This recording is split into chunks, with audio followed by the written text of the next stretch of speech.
Aspirin کے لبوں پر مسکراہٹ ابھر گئی۔ کیسا ہے؟ وہ کھوئی کھوئی سے کمرے کو دیکھ رہی تھی جب اچانک کیمرہ علی دان نے اپنی طرف موڑا۔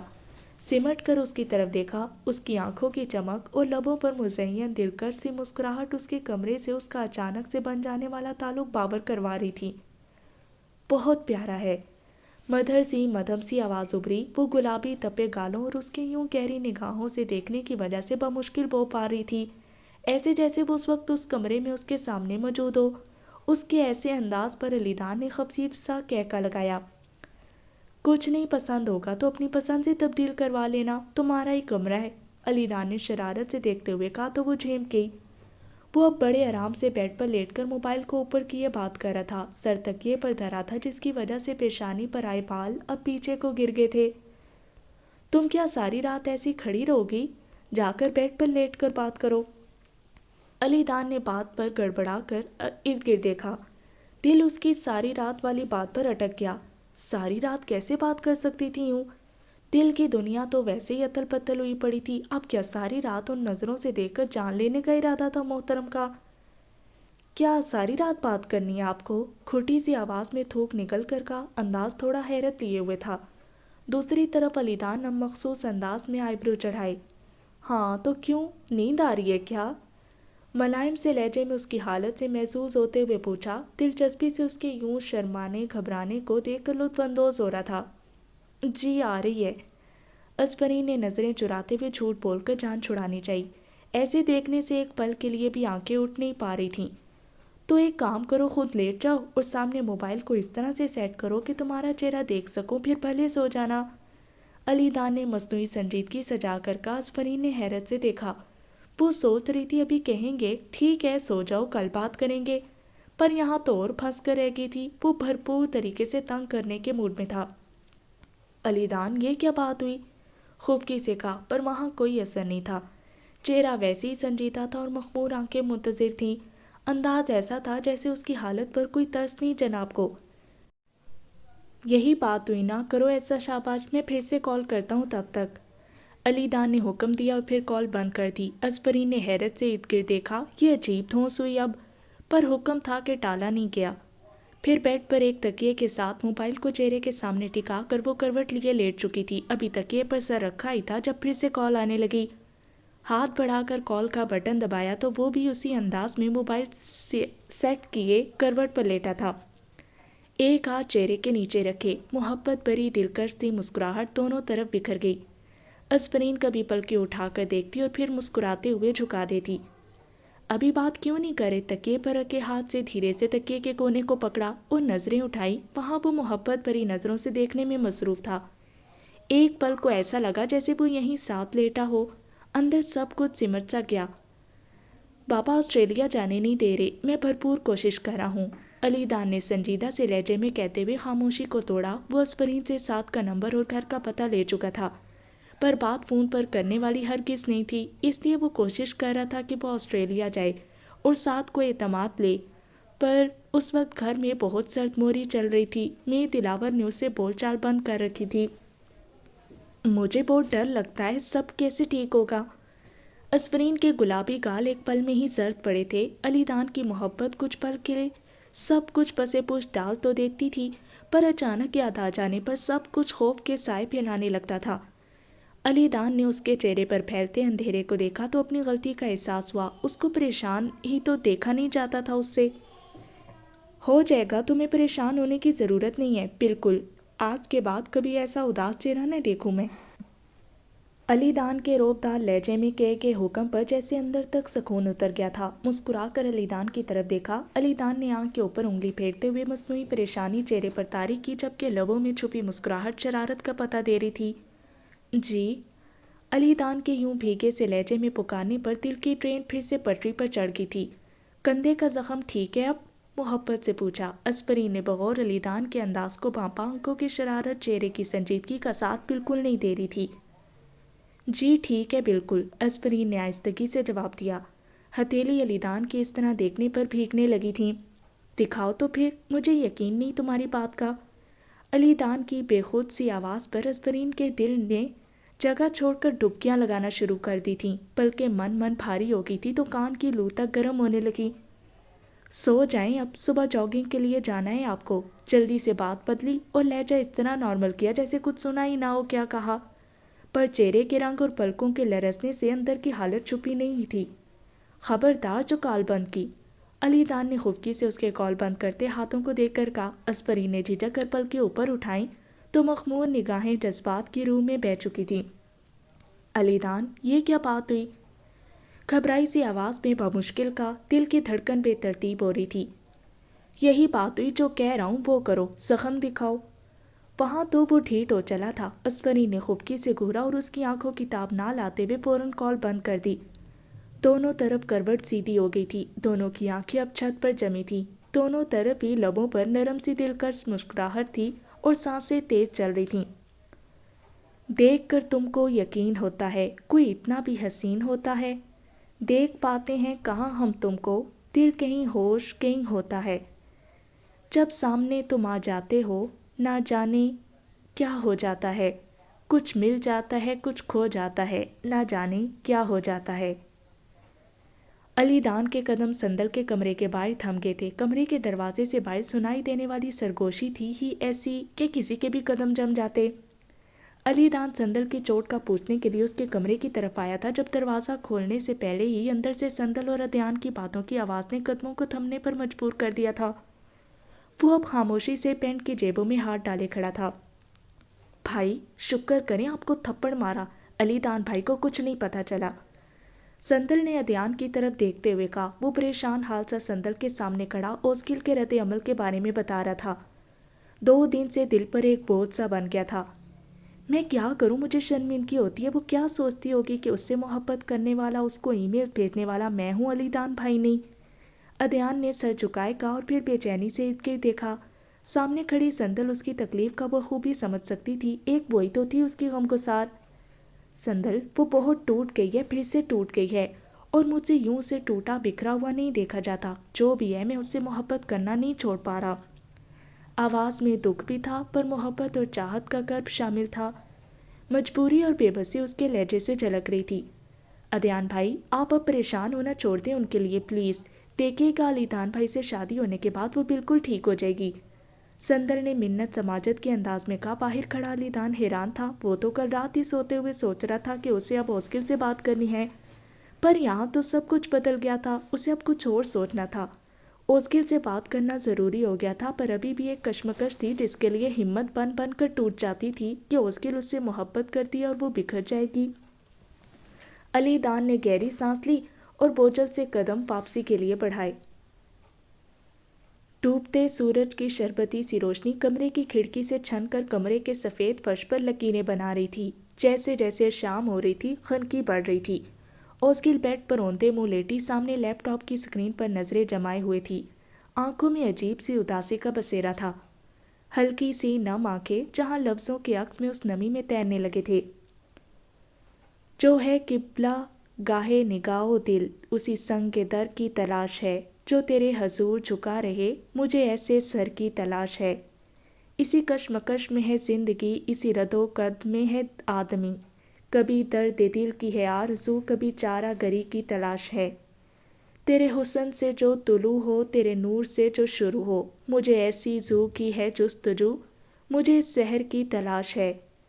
یہ ہوائے شام و سحر کہیں ہمیں اور سمت نہ لے اڑیں، تیری راہ گزر کی ہیں خاک ہم، تیری راہ گزر کی تلاش ہے۔ جو ہنسی بھی پردہ نشیں بھی ہو، میری آرزو کا امی بھی ہو، مجھے ڈھونڈ نہ ہے کہیں بھی ہو، مجھے اس کے در کی تلاش ہے۔ جسے دیکھنے کی طلب رہی کبھی میری جس نے خبر نہ لی، میرے دل کا چین تو ہے وہی، اسی بے خبر کی تلاش ہے۔ کہیں اور اپنا گزر نہیں، کہیں اور جائیں نصیر کیوں، وہی ایک در ہے نگاہ میں، اسی ایک در کی تلاش ہے۔ لیپ ٹاپ اسکرین پر نگاہیں بار بار ادیان کی سال پہلے بھیجی گئی نظم پر مرکوز تھیں۔ وہ یہ نظم پڑھ ہی کہاں رہی تھی، وہ بیٹھا سنا رہا تھا سامنے، مسکرا رہا تھا، زخمی سی مسکراہٹ، دل کی تکلیف کو ظاہر کرتی مسکراہٹ۔ تو ادیان تم تھے وہ جو مجھ سے محبت کرتے تھے، میرے دل میں محبت کا بیج بونے والے، مجھے اس انوکھے سے احساس سے روشناس کروانے والے، میری کتابوں میں چوری چھپے پھول رکھ دینے والے، اور میں نے بنا جانے بنا پہچانے خود سے یہ سوچ لیا کہ وہ علی دان ہے۔ مجھے علی دان سے تو شاید کبھی محبت تھی ہی نہیں. مجھے تو ان ای میلز بھیجنے والے، کتابوں میں چوری چھپے پھول رکھ دینے والے سے محبت ہوئی تھی. تمہاری طرف پہلا خیال گیا ہی نہیں کبھی. تم تو ہر وقت لڑتے جھگڑتے بچوں کی طرح، دوستوں کی طرح تھے. جان ہی نہ سکی کہ یہ جذبات تمہارے ہیں میرے لیے. پر اب جیسے جیسے وقت گزرا ہے، عجیب سی بےقلی ہے. دن رات تمہاری باتوں کو تمہارے چہرے کے عکس سے پڑھتی رہتی ہوں. وہ سارے لفظ جو علی دان کو خیالوں میں لا لا کر پڑھا کرتی تھی، اب اگر کوشش بھی کروں وہ نہیں آتا تخیل میں. بہت بار اسے بناتی ہوں، بنا کر سامنے بٹھاتی ہوں، پر جیسے ہی سوچنے کا سلسلہ شروع کرتی ہوں وہاں چھن سے تم آ جاتے ہو. وہ بے ربط سوچے ہی جا رہی تھی، اور یہ حال پچھلے 3 ہفتوں سے تھا اس کا. اس کے گال پر تو بے اختیار خود سے ہو جانے والی محبت تماچا رسید کر آئی تھی، پر خود سے نظریں نہیں ملا پا رہی تھی. سوتی تھی تو خوابوں میں ادیان تھا، اٹھتی تھی باہر نکلتی تھی وہ کہیں ٹکرا جاتا تھا. نظریں جھکا کر ایسے بھاگ جاتا جیسے وہ اتنی مقدس ہو کہ اس کے سامنے سے بھی گزر جانے سے کوئی گناہ سرزد ہو جائے گا. اللہ نے عجیب ہی مخلوق بنایا ہے عورت کو، پیار کی بھوکی، توجہ کی بھوکی، بس فقط یہی تو چاہیے ہوتا ہے اسے. اس کا بھی کچھ یہی حال تھا آج کل. جب سے پتہ چلا کہ سب ادیان کر رہا تھا، ذہن پتہ نہیں کیوں ہر بات مثبت لینے لگا. ہر لمحہ ہر پل یاد آنے لگا تھا ادیان ہی تو تھا اس کے ساتھ، ہر پرانی یاد میں، اس کی ہر خوشی ہر غم میں، اس کے قہقہوں پر رقص گنا اور اس کے آنسوؤں پر ماتم گنا. صرف ایک ہی شخص کو پایا اس نے اپنے ارد گرد بے لوث محبتیں لٹاتے دیکھا. وہ ادیان دلاور تھا، ہمیشہ ادیان دلاور. علی دان دلاور تو کبھی نہیں تھا، کہیں بھی نہیں تھا. دور دور تک یاد نہیں پڑتا علی دان نے کبھی اسے ڈھنگ سے بات بھی کی ہو. اچانک موبائل پر رنگ بجنے پر وہ جیسے خیالوں سے باہر آئی. سنبل کی کال تھی. او میرے خدا، میں یہ کیا سوچے جا رہی تھی. عجیب سا احساس ہو. شادی علی دان سے ہونے والی تھی اور وہ یوں اب جا کر ادیان سے محبت کے بارے میں سوچنے لگی تھی. جلدی سے سر کو جھٹکا، پر دل تو وہیں جم کر کھڑا تھا، ٹس سے مس نہیں ہوا. پہلے مسکرایا اور پھر کہکے لگانے لگا، زور زور کے کہکے، بہت زور زور کے، اور وہ سر جھکائے کھڑی تھی، بے بس، لاچار. رونا بند کرو آفرین. علی دان یہ فکرہ اب تیسری بار دہرا رہا تھا. وہ آفس میں بیٹھا تھا اور کرسی سے پشت ٹکائے دھیرے دھیرے جھول رہا تھا. لبوں پر اس کی اس پریشانی پر بھی مسکراہٹ تھی. جب سے نکاح ہوا تھا وہ بہت سی باتوں پر حق جتانے لگی تھی. 10 منٹ سے مسلسل فون کان کو لگائے وہ آفرین کی سسکیاں سن رہا تھا. کل رات شادی کی تاریخ طے ہو چکی تھی. اس کا رو رو کر برا حال تھا، جبکہ علی دان پرسکون تھا. شادی کو اب 2 ماہ ہی تو رہ گئے تھے. شادی کی تیاریاں شروع ہو چکی تھیں. وہ رات بھر بھی یوں ہی روتی رہی تھی. گو کہ نجب کی طرف سے ابھی کوئی جواب نہیں آیا تھا کہ وہ پہنچ پائے گا کہ نہیں، پر مائدہ بیگم پر یقین تھی کہ وہ آ جائے گا، اس لیے 3 جوڑوں کی شادی کے دن رکھ دیے گئے تھے. علی دان کچھ بھی ٹھیک نہیں ہو رہا. پھر سے ہچکی بن گئی. بیڈ کی چادر پر ہاتھ پھیرتے ہوئے آنسوؤں کو ہاتھ کی پشت سے رگڑا. وہ کیوں اتنا پرسکون تھا؟ نکاح کے وہ 1 ماہ کا وقت پر لگا کر اڑ گیا تھا. علی دان کی محبت کی سرشاری میں وقت گزرنے کا پتہ ہی نہیں چلا. پر آج جب شادی کی تاریخ طے ہوئی تھی تو وہ پھر سے خوف کے حصار میں آ چکی تھی. 7 بھائی بھی چھٹی کے لیے اپلائی کر چکے تھے. آفرین کو تو سوچ کر سانس خشک ہو رہا تھا. میں تمہیں بتا تو چکا ہوں کہ کچھ بھی نہیں ہوگا، میں سب سیٹ کر دوں گا. علی دان کی پرسکون سی آواز فون سے ابھری، جس پر وہ چڑ گئی. روحانی صورت بنائے لبوں کو کچلا. تاریخ رکھ دی ہے شادی کی اور آپ کہہ رہے ہیں کچھ نہیں ہوا. مجھے تو لگتا ہے آپ گل سے بھی شادی کر لیں گے. آفرین نے روتے ہوئے مگر غصے کی حالت میں کہا. پر دوسری طرف تو اس بات پر وہ کہکا لگا گیا تھا. اس کا یوں حسد کرنا اندر تک سکون اتار گیا تھا. تو تم خود بھی تو یہی کہتی تھی پہلے کہ میں شادی کر لوں اسکل سے، اب کیا مسئلہ ہے؟ علی دان نے شریر لہجے کو چھپاتے ہوئے بظاہر سنجیدہ لہجے میں کہا. علی دان کی بات پر تو جیسے اس کے آنسوؤں کو بریک لگ گئی. وہ تو اب بھی ہنس رہا تھا. آفرین نے فون کو بند کیے زور سے بیڈ پر پٹک دیا. فون اچھلتا ہوا ایک طرف جا گرا. اب اس پر بار بار بیل بج رہی تھی، پر وہ فون نہ اٹھانے کا تہیہ کر چکی تھی. کمرے کی کھڑکی کے پردے پیچھے کرتے اوسگل کے ہاتھ رکے تھے. نظریں بے اختیار تھم گئی تھی. دل کے دھڑکنے کا انداز بدلا تھا. ادیان لان میں جارج کے ساتھ بیڈمنٹن کھیل رہا تھا. بال بکھرے ہوئے تھے، ہلکی سی شیو بڑھا رکھی تھی. وہ آج کتنے دن بعد اسے دیکھ رہی تھی. اس کا ہر انداز دل کو بھانے لگا تھا. وہ جارج کی کسی بات پر ہنس پڑا تھا. کتنے مضبوط ہوتے ہیں یہ لڑکے، جتنا بھی ٹوٹ جائیں بکھر جائیں اپنے اندر کے حالات دوسروں پر ظاہر نہیں ہونے دیتے، اور ایک ہم لڑکیاں ہیں جو بکھر جائیں تو انگ انگ چیخ چیخ کر داستان سنانے لگتا ہے۔ آنکھیں یکٹک اسے دیکھ رہی تھیں اور دماغ سوچوں میں الجھا ہوا تھا۔ کل شادی کی تاریخ رکھ دی گئی تھی، پر اس کے اندر سورج طلوع ہو چکا تھا۔ ایسی سرمئی اداسی میں ڈوبی شام ہوئی تھی جس کی کوئی سحر نہیں تھی۔ سنبل تو اسے بار بار کہہ چکی تھی کہ وہ علیدان سے بات کرے، اسے کہہ دے کہ وہ اس سے محبت نہیں کرتی، وہ عدیان سے محبت کرنے لگی ہے، اور عدیان اس سے محبت کرتا ہے۔ اسے جیسا ہم سفر چاہیے وہ عدیان ہے، وہ نہیں۔ پر ہمت نہیں ہوتی تھی۔ سارا دن وہ کمرے میں بند رہتی تھی، الجھی رہتی تھی۔ دل تھا کہ جو کہتا تھا جائے اور عدیان کو جھنجھوڑ کر کہہ دے وہ اس سے محبت کرنے لگی ہے۔ نہیں، بلکہ وہ تو کرتی ہی اس سے تھی، محبت پر کیسے کہ، اور باقی سب کیا سوچیں گے۔ اف خدایا، کیا ہو گیا مجھے؟ اپنی سوچوں پر سر پکڑے وہ جلدی سے پردے کو چھوڑ کر ایک طرف آ کر بیڈ پر ٹہنے کے انداز میں بیٹھ گئی۔ سوچوں پر اختیار کیوں نہیں رہا تھا۔ جارج کو سلانے کے بعد وہ گردن کے پیچھے ہاتھ رکھے اسے دباتے ہوئے اپنے کمرے کی طرف بڑھی تھی۔ علیدان سے ناراضگی میں اپنے ہی اعصاب شل کیے ہوئے تھے۔ وہ آج صبح سے اوزگل والی بات کے بعد سے علیدان کا فون نہیں اٹھا رہی تھی۔ ابھی اپنے کمرے کے پاس ہی پہنچی تھی کہ پیچھے سے کسی کے قدموں کی آواز پر پتک کر مڑی۔ علیدان کو دیکھ کر بمشکل چیخ پر قابو پایا جو بے ساختہ نکلنے والی تھی۔ وہ پرسکون سے انداز میں کھڑا تھا۔ اصفرین نے سینے پر ہاتھ رکھ کے سانس کو بحال کیا اور بنوؤں کے درمیان پیشانی پر خفگی کے شکن نمایاں کیے۔ علیدان جائیں پلیز، آپ نے کہا تھا میں اب کبھی ایسے نہیں آؤں گا۔ خفگی کے ساتھ ساتھ گھبراہٹ بھی شامل تھی۔ نکاح کے بعد وہ یوں پہلی دفعہ علیدان سے خفا ہوئی تھی۔ بات ہی ایسی تھی، وہ کیوں بات کو لٹکائے ہوئے تھا، اس کی سمجھ سے باہر تھا۔ فون نہیں اٹھاؤ گی تو کیا کروں، بولو۔ علیدان نے اس کی خفگی اور گھبراہٹ کو یکسر نظر انداز کیا اور قدم کمرے کی طرف بڑھا دیے۔ اصفرین نے چور سی نظر عید کی ڈالی اور پیچھے ہی کمرے کا رخ کیا۔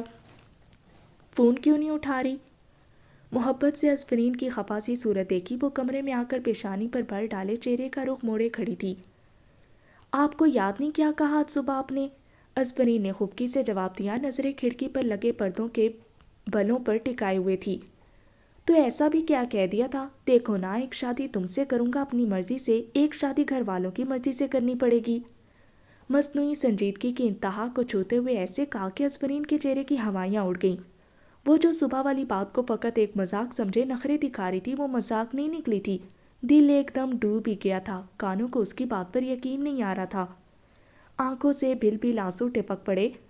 وہ جو اس کے فون نہ اٹھانے پر اسے تنگ کرنے کا پروگرام بنا کر آیا تھا، اصفرین کے یوں رونے پر بوکھلا کر آگے بڑھا۔ مذاق کر رہا ہوں پاگل؟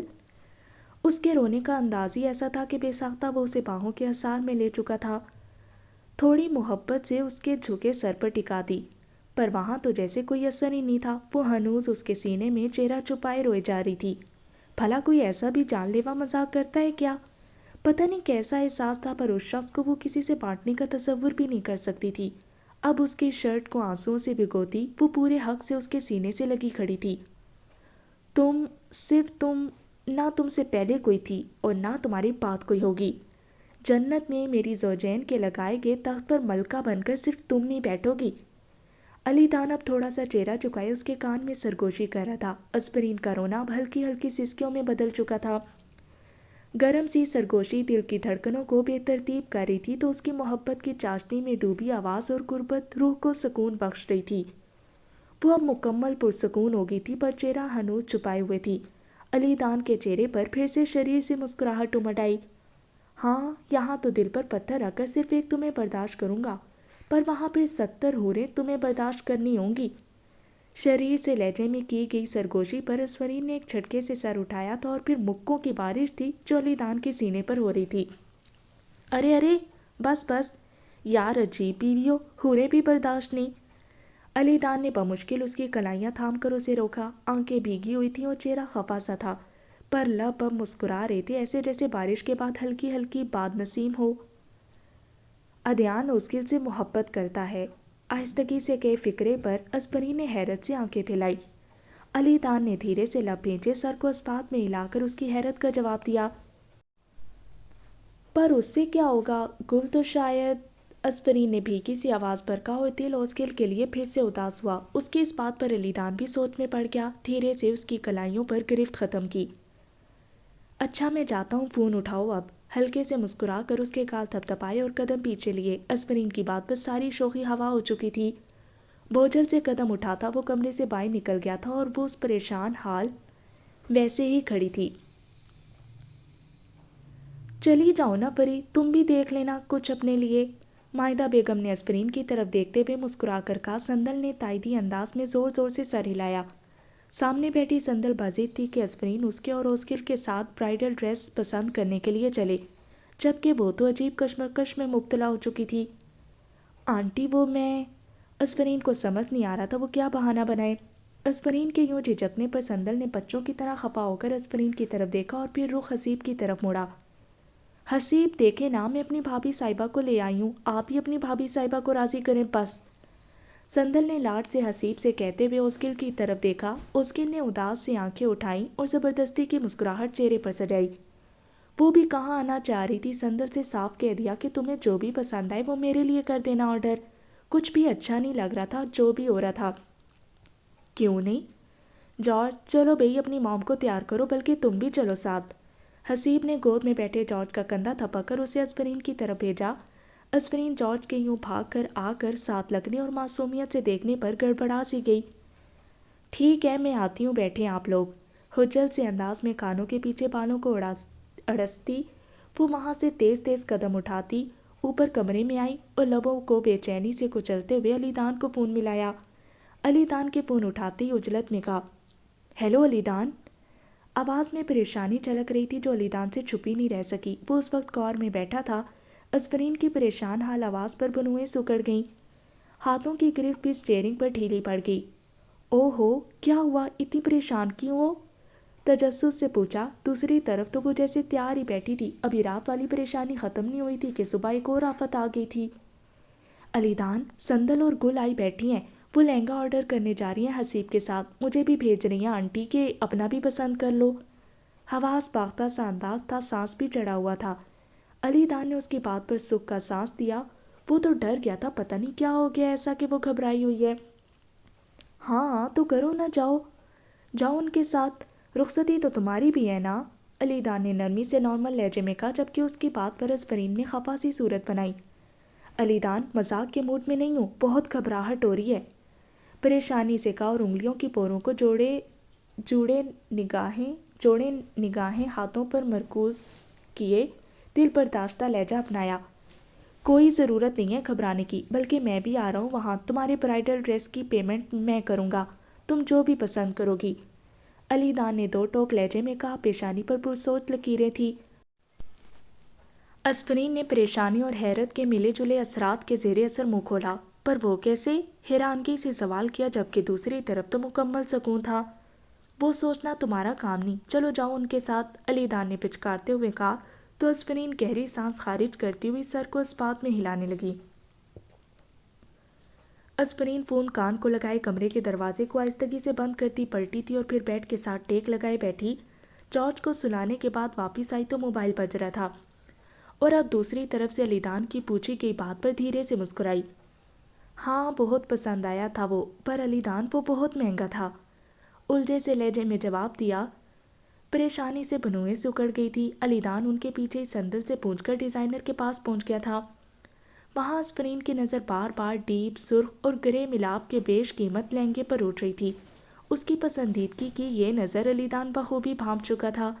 بظاہر تو وہ پوری شاپنگ کے دوران اسپرین سے بے نیازی برتتا رہا، پر وہ اس کی نظروں کے تعاقب میں آئی ہر چیز کو ذہن میں نقش کر رہا تھا اور اب اسپرین کو یہی بتا رہا تھا کہ ان کے جانے کے بعد پھر سے ڈیزائنر کے پاس گیا تھا اور اسپرین کے لہنگے کا آرڈر اس ڈیپ ریڈ اور گرے رنگ کے لہنگے میں تبدیل کروا دیا ہے، ایڈوانس قیمت بھی ادا کر دی تھی۔